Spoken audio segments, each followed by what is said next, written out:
Good Yontif and Shana Tova, and welcome to our first ever recording of our Rosh Hashanah sermon. I apologize in advance for any inadvertent pet noises that may slightly intrude into this recording, but hopefully it will not be anything too difficult. I don't remember exactly when I first became conscious of the potentially threatening new virus that had been discovered in the Chinese city of Wuhan at the end of last December. I imagine that I took note as the first cases of what was then being called COVID-19 turned up in the United States, and as a few of those cases became our first American fatalities. I do distinctly remember at some point towards the end of February, having a conversation with a member of our community who was involved in local public health deliberations. He impressed upon me that within our Kol Halev Shabbat gatherings, we should think seriously about modifying certain of our regular customs, such as people creating a physical web of connection as we chanted the blessing over the Shabbat Challah.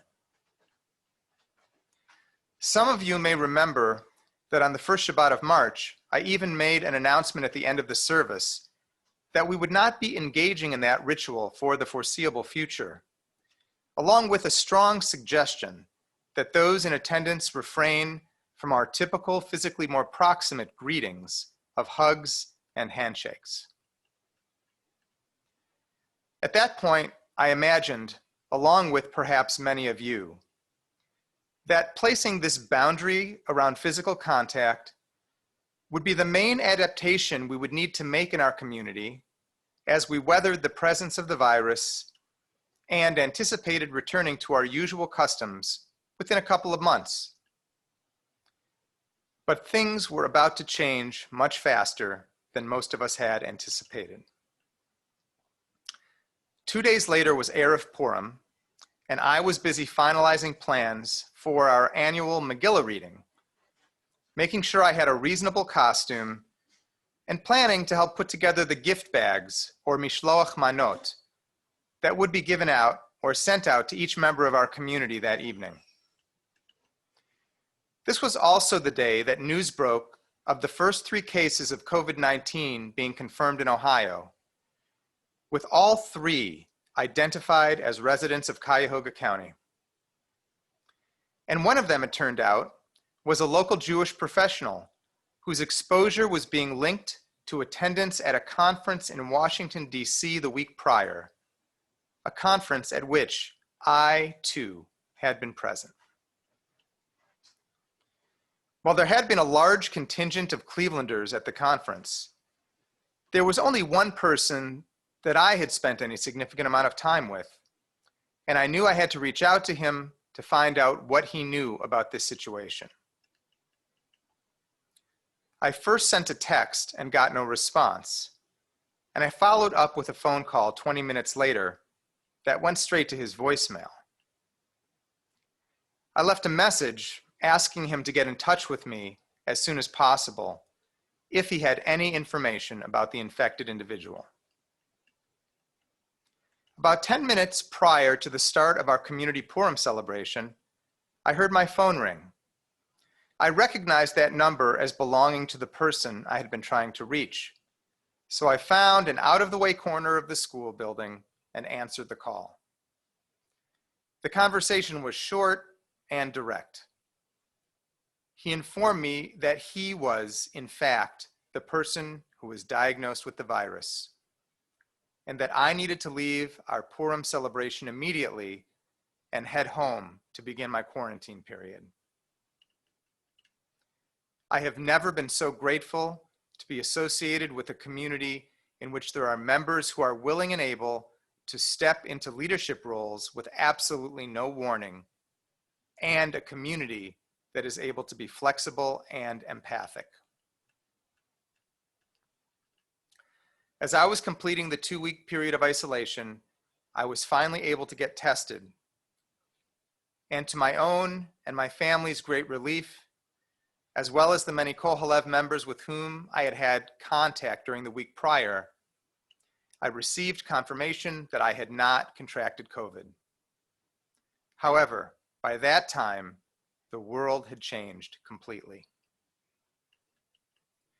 Gatherings of almost any size beyond one's immediate household were being either strongly discouraged or entirely prohibited, depending on the part of the country one lived in. During the week that I was in lockdown, most educational institutions across the country, from elementary school through the university level, had decided to take an extended spring break and were contemplating completing the academic year using a virtual online platform. Every type of professional sports league had decided either to suspend or delay their seasons. I have one vivid memory of the evening when this process unfolded for the NBA because our son Zach is a major fan. He was settling in to watch a game between the Utah Jazz and the Oklahoma Thunder when there was suddenly an announcement that one of the players had been tested positive for COVID-19. The game was immediately canceled, and within 24 hours, the remainder of the entire NBA season was suspended. I know that all of us have our own stories about how the virus first crept into our awareness and then began affecting our lives in innumerable ways. Well, it's now been just over 6 months since the novel coronavirus definitively announced its presence within our borders and burst into our lives in such a powerfully unprecedented way. There is literally no aspect of our society that has gone untouched in the ensuing period of time. And for the vast majority of us, the impact has often been damaging and profound. Let's reflect for a moment on the range of ways our lives have been transformed. Our national economy has imploded even beyond what we lived through more than a decade ago with the Great Recession. The forced closure of non-essential businesses has led to layoffs and levels of unemployment that have even eclipsed those seen during the Great Depression. And it bears emphasizing that of the millions that have lost their employment since the beginning of the pandemic, 39% come from households making less than $40,000 a year, while households with incomes above $100,000 represented only 13% of that number. As one journalist described it, as higher income people stopped traveling, going to offices, or eating out, a disastrous ripple effect was created for the workers employed in the industries servicing those activities. It remains a serious question as to whether a majority of small to medium-sized businesses will even be able to survive the pandemic era and resume operations on the other side. And the threat of a major housing crisis, driven by mass evictions and foreclosures of those who have lost their jobs, looms ominously. Education of our youth and young adults has been dramatically compromised. The last quarter of the academic year was, for many students across all age levels, almost a complete loss. Educators scrambled to transition to a completely online learning environment with almost no lead time to prepare, and students spent their summers uncertain of what the fall semester was to be. Our worlds became circumscribed as never before. As those of us fortunate enough to be able to work from home made that transition, and any leisure activity that involved proximity to others or the use of a facility outside of our homes ceased to be available. And in the few arenas that did at times require us to leave the relative safety of our homes and venture out to do things, such as buying food, having our cars repaired, or taking a package to the post office, we needed to be sure and bring along the new necessities of pandemic life, such as masks and hand sanitizer. On the other hand, there were many Americans working in what the government defined as essential occupations, such as medical professionals or staff members at grocery stores. These kinds of jobs invariably involved direct contact with others and exposure to a much higher level of infection risk. And those serving in these roles were asked to manage not only their own personal anxiety, but also that of their loved ones as well. They had to muster the courage to continue in order to serve the basic needs of the American public. The fabric of our social dynamics has been shredded. Our households and relationships are stressed out from different perspectives of what constitutes risk. Should we fly? Travel is disrupted. Social isolation is the new normal, especially for those who live on their own. The daily rituals of our lives have been upended, from getting coffee to putting gas in our cars. Some of us have been confronted with the necessity of dealing with medical issues amidst these very challenging circumstances. And as response to the virus has been politicized, the polarization in our country has deepened to the point where anxiety around the upcoming election has generated profound concern over free and fair access to the ballot box, as well as the relative health of the U.S. mail service on which such access depends.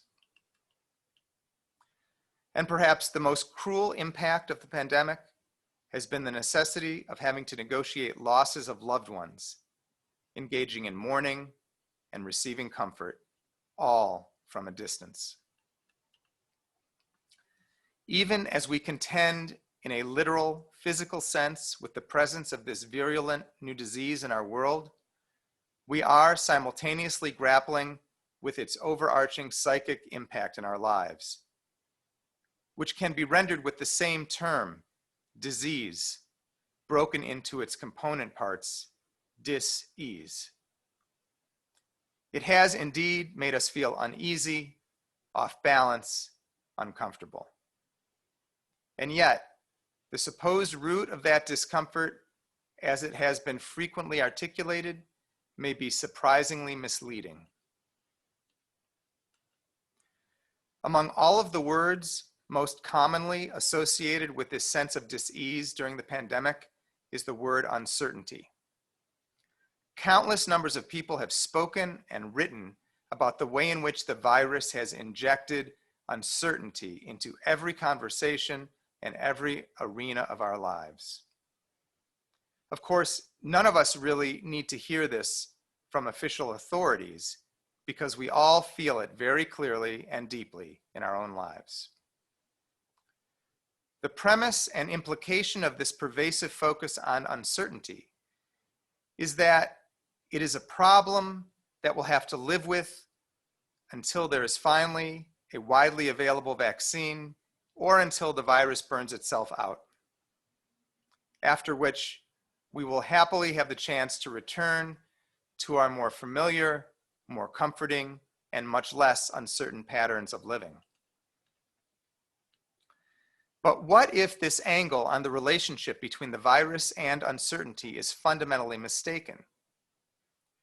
What if we consider the possibility that the virus has not caused uncertainty, but rather revealed the uncertainty that's been here all along, and that we've done our best to ignore or run away from? And what if the true role of uncertainty is a liberating rather than a constraining one? If we could only learn to integrate it into our lives more holistically. We don't have to look too hard in order to find and identify attitudes and behaviors that implicitly recognize and embrace the gifts of uncertainty. How many of us would sit through a movie if we could detect within the first few minutes the exact contours of the plot line? How many of us would prefer to be told what's in the gift-wrapped box rather than opening it ourselves.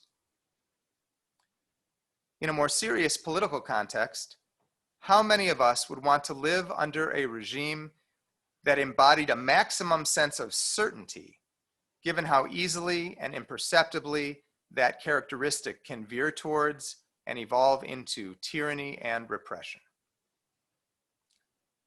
These simple examples from individual and collective life provide evidence of our instinctive sense of the important role uncertainty can play in keeping our lives interesting, creative, and expansive. And perhaps surprisingly, this appreciation for uncertainty is not only a modern phenomenon, but has held an important place in a number of ancient and venerable religious and philosophical traditions, including our own. Psychologist and student of Jewish mysticism, Estelle Frankel, gives many illustrations of the implicit spiritual value of uncertainty in her book, The Wisdom of Not Knowing. She points out that the Hebrew Bible is replete with tales of journeys into the unknown, including the lives of archetypal founders of what became our Jewish tradition, Abraham and Sarah. They were commanded to leave their home and embark on a journey to an indefinite destination. Another prominent example would be the entire Israelite nation, who, even as they escaped the slavery of Egypt, were required to wander in the wilderness rather than heading directly into the promised land. Frankel reminds us that in being willing to leave the known for the unknown, we, like our spiritual ancestors, open ourselves up to growth and transformation.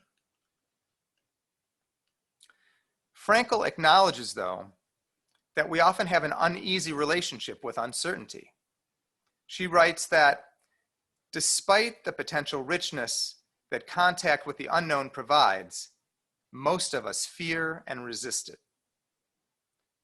In fact, we are programmed as part of our survival instinct to avoid it as much as possible.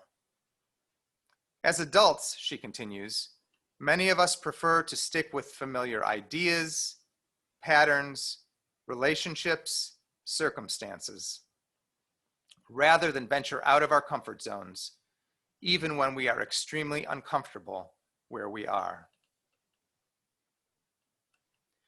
Numerous examples from other spiritual and religious perspectives also encourage an intentional engagement with uncertainty. One of the most prominent in recent years is from Buddhist nun Pema Chodron. For Chodron, it's not just that opening to uncertainty can be a spiritually meaningful choice. It's that uncertainty is one of the deepest truths of human life. And our failure to reckon with it and to integrate it into our basic understanding of the human condition leads invariably to tremendous suffering and confusion.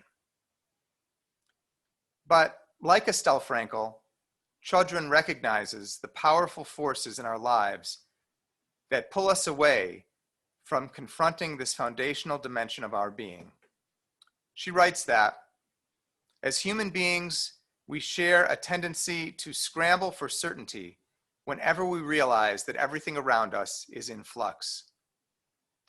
In difficult times, the stress of trying to find solid ground, something predictable to stand on, seems to intensify.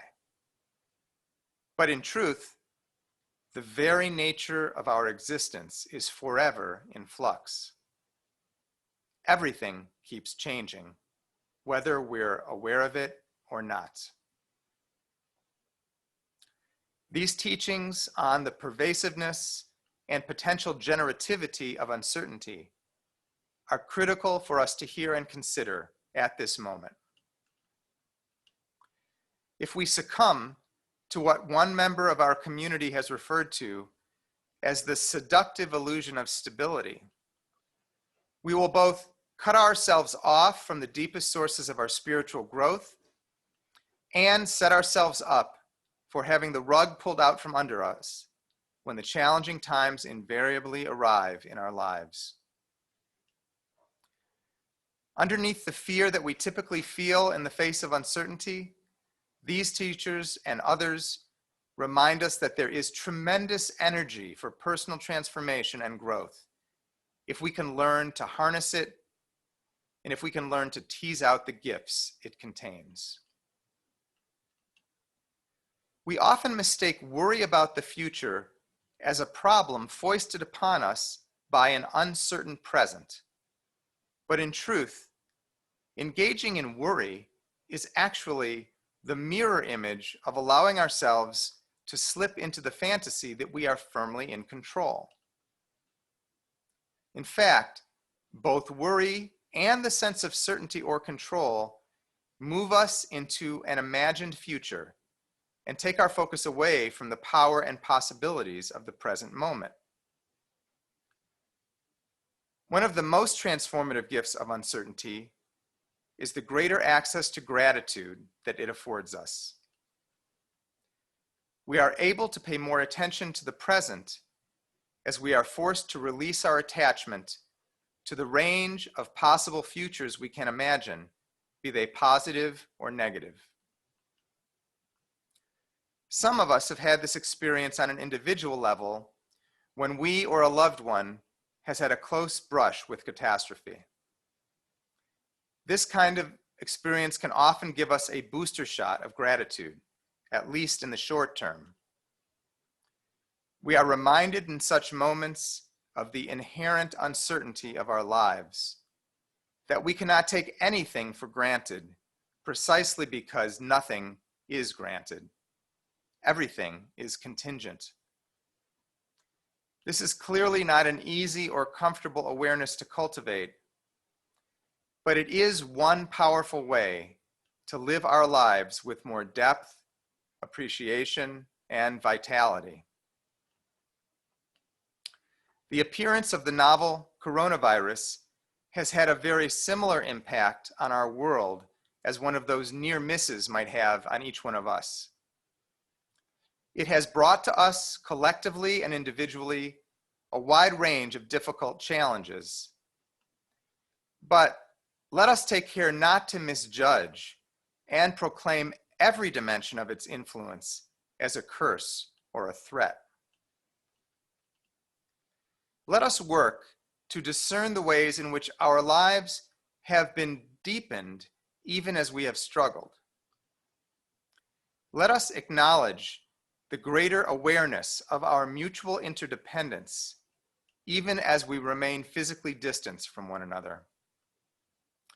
And above all, let us not misinterpret what we are relearning about the power of uncertainty to bring us growth and healing, even as it pushes us out of our respective comfort zones.